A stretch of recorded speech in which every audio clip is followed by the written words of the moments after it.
Here's my testimony, motherhood and divorce.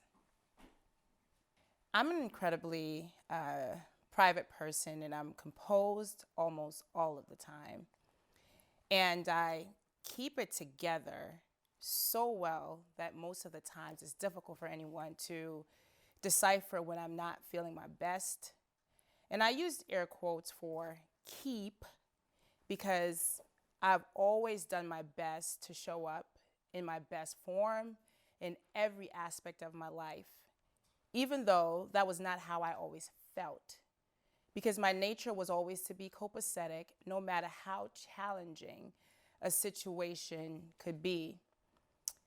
I had learned to mask my hurt, my anger, my sadness, and most of all, I've conditioned the people that loved and cared about me most to always think that I was okay, when truthfully, all I wanted to do was curl up and be in bed. It has taken me some time to move to a place where I could share my testimony in a public forum, like Motherhood Real Talk. Frankly, I wanted to pay it forward. I was inspired by many women like you who were bold enough to share their stories of failure, disappointment, faith, growth, and triumph. The list goes on. One such woman I will get the privilege to interview in part 2 of this series, Motherhood and Divorce.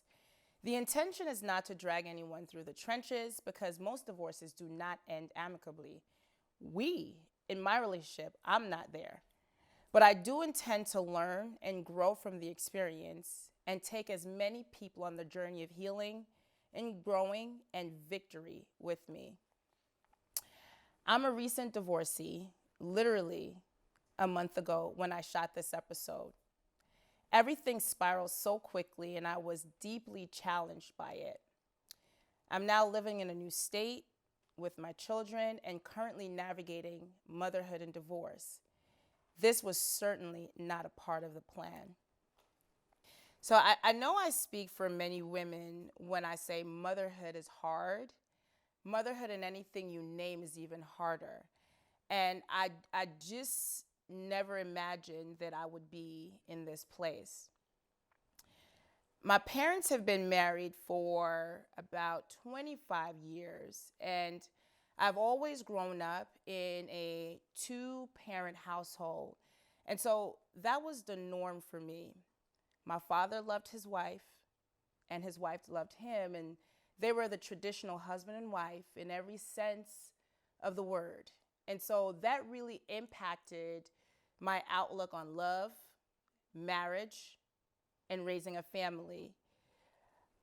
I knew for certain that I didn't want to fail at it if and when I did get married. And worse, I didn't know the impact a failed marriage would have on my children. And so after all, I was an educator, and I know firsthand how divorce can negatively impact the development of a child. And so I did not want that to be a part of our story. I was in a 16-year relationship with my high school sweetheart. And by the time my divorce was final, it would have been 11 years that we'd been married. This was what I thought to be the perfect love story, marrying your high school sweetheart and producing 3 beautiful children. I never thought my marriage would end in divorce. And so when I was faced with my marriage being over, I immediately felt like I had to stand tall and be strong for everyone who was invested in our family and unequivocally for our children. And under no circumstance, I thought they would ever see me wallow in the pain I was experiencing. My gut was in knots, knowing that this was going to be my new reality. Thoughts of self-doubt and all the things I had hoped to shield my children from were now our new reality. And so when I realized divorce was going to be more challenging than I had anticipated, I found myself relinquishing all that I felt just as a person, as a human going through this traumatic experience. And I was really trying to prevent my children from having to go through this system that was just not a part of design of the life that I had envisioned for them. And so I had to suppress my feelings of upset, of anger, frustration, disappointment, to avoid making an already challenging situation more challenging by just operating on how I felt. And so I made a decision, as it pertains to my children, to show up as if I was okay. I felt the pressure to model being the upstander even when I just wanted to be angry. The feelings I felt knowing my children were experiencing their parents getting a divorce made me intentional about how I approached my divorce. They were young, and I just had no clue, how my babies were really coping. It scared me, truthfully. I'm 34 years old, and if my parents told me they were getting a divorce, I would be in shambles. But here, my babies, they were displaying what looks like resilience, going from living in a two-parent household to now living with a single parent. I knew in that moment, just me being a person, a woman, I had sacrificed what felt like, or what would have been satisfaction for me when this divorce ended, for the sake of my children. The kind of satisfaction you get when someone disrupts your spirit. You can cut them off without any attachments. Given 3 beautiful souls were created through the course of this marriage, I had to take the high road, I felt like, and absolve myself of any emotional reactions outwardly. It was not healthy to do so, but I felt like that's what mothers do. It was what I had to do. And for many of you, this sacrifice for your children comes in different forms. It might be, not taking a particular job, not doing that thing that you really wanted to do, or giving up on an endeavor you've wanted to do all of your adult life, or simply just taking the high road when you were justified in not doing so, or just really didn't want to. I remember it was my and the children's second visit to the lawyer's office. And every time I would enter into this space, an onlay of emotions would begin to dampen my spirit. My sadness quickly morphed into anxiety.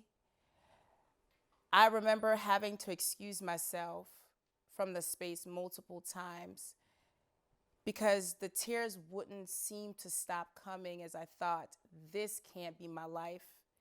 I did not envision this for them. And as I watched them innocently play and talk to this lawyer, it felt like an invasion to my family. I knew, though, the decision that I had made was the right one, but I couldn't shake the feeling of being a failure. I was intentional, I thought, about choosing the relationship I was in for the last 16 years of my life, because in some way, I thought by doing so, I was protecting them from this, our current reality. This phase in my life was a complete and utter awakening, helping me to recognize I was not in control. I was not in control. Nevertheless, while sitting in the lawyer's office, I needed to pull myself together um, for my children, and I had refused to show any sign of weakness. And weakness for me at that time were my tears. My tears signified to me that I was weak. And so sometimes I found it hard to cry, even though the betrayal and what was so devastating to me really hit my soul. Frankly, you know, I'm not a crier by nature. So when I did cry, it felt emotionally taxing. And the way my life was, it's not set up to let me stay in a space that I can be emotionally vulnerable for too long. In my mind's eye and in every capacity that I served, I was viewed as the strong mom, the strong daughter, the strong sister, the strong administrator, the strong friend, the strong insert title here. And so I was often referred to as emotional constant or too emotionally constant. And in my case, I believe that term to be an intellectual phrase for void of emotion. And so, truth be told, it does take a lot to move me, but anything dealing with my children or family, that will bring me to my knees. And so, during this phase in my life, I was so vulnerable. I was incredibly sensitive. I felt so weak and powerless because I didn't know the impact, whether positive or negative, my feelings, thoughts, and actions could have on my children. So I felt this heavy burden to maneuver in what I thought was intention, even though all I wanted to do was just lay down somewhere and just bawl. I remember seeing this meme on Facebook, because that's where I was finding all my inspiration at one point, from someone in my sister's circle. And I remember it read, "Sometimes all you can do is lie in bed and hope to fall asleep before you can actually fall asleep." And that meme spoke to my mind and to my spirit, because that's how I felt. I just was not at peace. I was well aware of my toughness and my lack of vulnerability, because that was just how I showed up. I felt a deep responsibility that it was my duty to be strong and take care of all the folks that depended on me. I just couldn't falter. For if I did, would everything still be okay? And so I, for one, was functioning through my own dysfunction because I felt the need to be strong and did not want to give the satisfaction to those who wanted to see me broken. And furthermore, I didn't want the feeling of pity or just feeling sorry for myself. And so as I continued to watch the interaction between my children and the lawyer, I was triggered again with my eyes welling up. And so I tried to avert my attention to where stood a really big bookcase, and there were board games and hundreds of book titles. And the children were moving in between the couch that I was sitting on and this bookshelf with all these titles. And my eyes caught the title of this book, As If by God's Will. And I was immediately drawn to this book. And here I was. I remember this like it was yesterday, sitting in the lawyer's office with the three of my children, thinking I had failed them. This was not to be my life, nor their life, while masking the tears, because in my mind I was certain I was ruining their lives. And really not by choice, but by this particular circumstance. And so I asked my son, my eldest, to bring the book to me because I wanted to see sort of like what this book was all about, because I was drawn to it. And honestly, I didn't want to get up and get it myself because I didn't want nobody to see me crying. And then all the nerves and the buildup of what was to come from this visit just made me feel weak. And so as I was operating from this place of concern as it related to my children and how this divorce saga would impact them, I suppressed essentially how I was feeling. And one of the things that I was most concerned about, or I was pressed about, was how I was showing up as a mom. And at times, without warning, I would have those really low moments where all I needed was some assurance that, I was doing okay, that you're not ruining the lives of these little humans you were charged to rear into good people. And I sometimes felt I was doing a good enough job as a mom. And in a split second, it felt like I was the worst mother on earth. And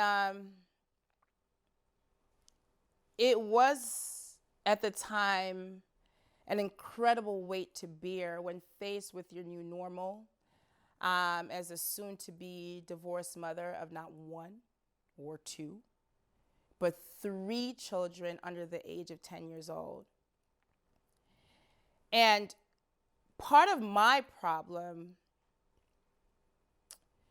was I was not letting anyone in my immediate circle in on the trauma of divorce and how this was affecting me.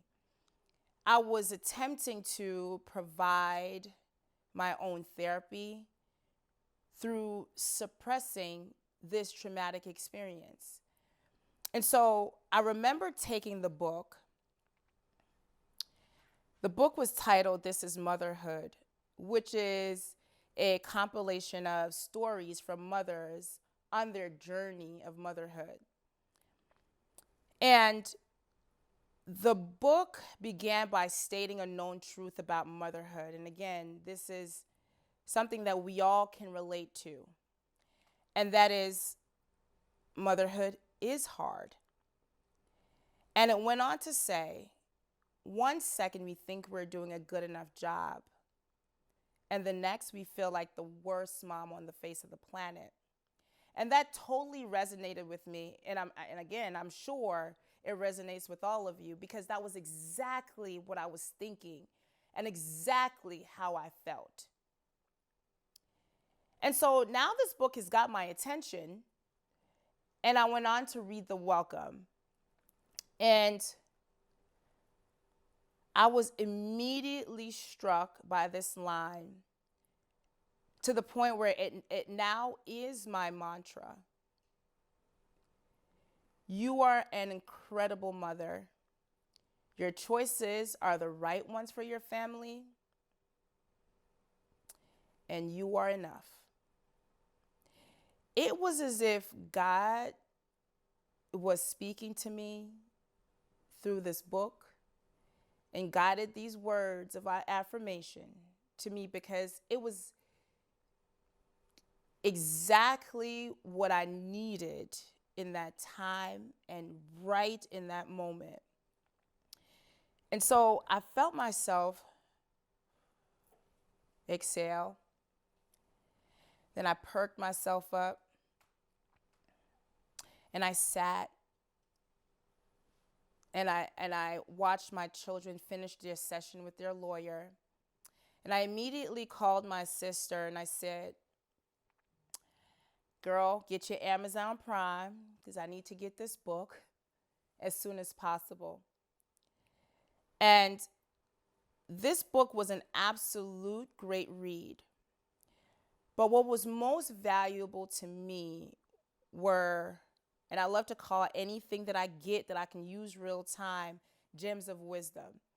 And so the gems of wisdom and the peace I received through the affirmations from the stories of other mothers was this idea of bravery, being brave enough to share your journey. And so, in the initial phase of my divorce,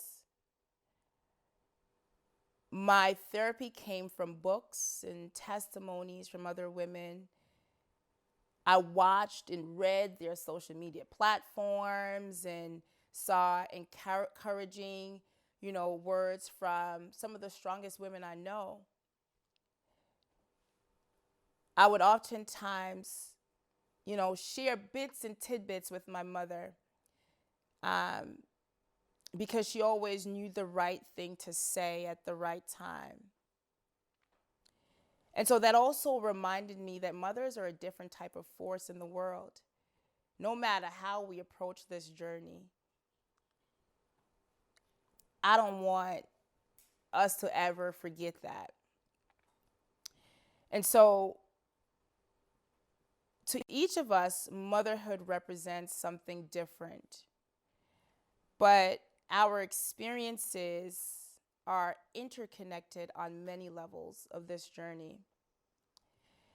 And so, I wanted to drop some gems of wisdom from a book called Risen Motherhood by Emily Jensen and Laura Whiffler. And that is, motherhood is one of the vessels in which we learn what we can and cannot control. We know to be true, we cannot control people or most circumstances, but we're in control of the perspective for which we create a basis for how we mother our children. And this oftentimes surpasses our greatest expectation, particularly in the face of unforeseen challenges. Our experiences authentically prompt us to be present in the now and to guide us to protect our children. And so I'm thankful for the experience of motherhood.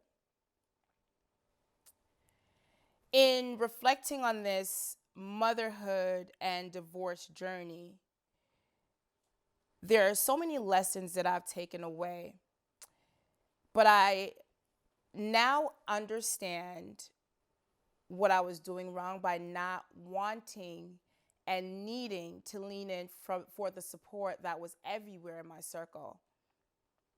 I needed to first invest in my well-being through and through. Do the things that made me happy again by accepting, what was being offered to me in the form of help. I learned that I was not immune to pain, that I was not immune to anger, I was not immune to hurt. I did not need to be obsessed with the facade of being the strong one, the numbing feeling of needing to be everything to everyone but myself. Divorce taught me a valuable lesson I'll never lose sight of again. And that is, you can't control people and their actions, but I can control the outlook I had on my life after divorce. And that was sure to move me in a different place as I understood and now have learned to lean into the need to cry if I need to, talk about it if I need to, be angry about it if I need to, and know that I'm still phenomenal and I'm still an awesome mother, period. I'm still working on me, but in doing the work, I will be a better version of myself. And because I'm a better version of myself, I can be a better mother for my children, and then they too can be better versions of themselves. To the mother that needs to hear my testimony today, I challenge you to be honest about what you're feeling, free of guilt. Give yourself the freedom to give to yourself what you need until you've had enough.